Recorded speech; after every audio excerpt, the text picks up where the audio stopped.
বাবা জিসান, সকাল হয়ে গেছে, মোবাইল না টিপে একটু পড়তে বস। বাবা, সারাদিন শুধু পড়াশোনা আর পড়াশোনা, আমাকে একটু নিজের মতো থাকতে দিন না। জান তো এখান থেকে।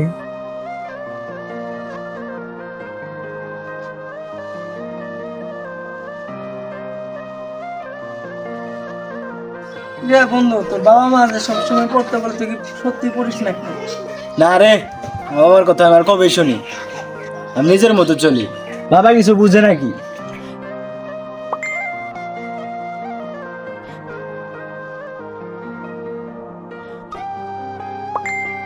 বাবা জিসান, দুপুর হয়ে গেছে, অন্তত 1 ঘন্টা পর। আমি তো তোর ভালোই চাই। বাবা, আপনার উপদেশ শুনতে শুনতে আমার মাথা ধরে গেছে। আমি আর পড়বো না, আমার যা মন চাই তাই করবো। জানতো এখান থেকে।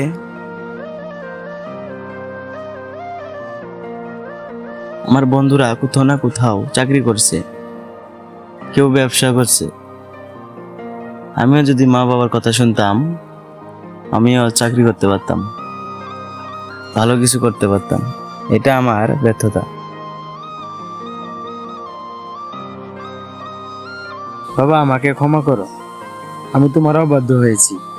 তোমার কথাই ঠিক ছিল। আজ বুঝলাম, বাবা মায়ের কথা না শুনলে জীবন অন্ধকার হয়ে যায়।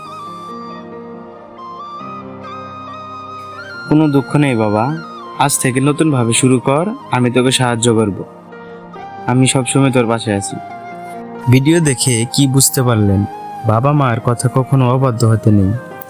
আল্লাহ পাক আমাদের সকলকে বাবা মার প্রিয় সন্তান হওয়া তৌফিক দিক। আমিন।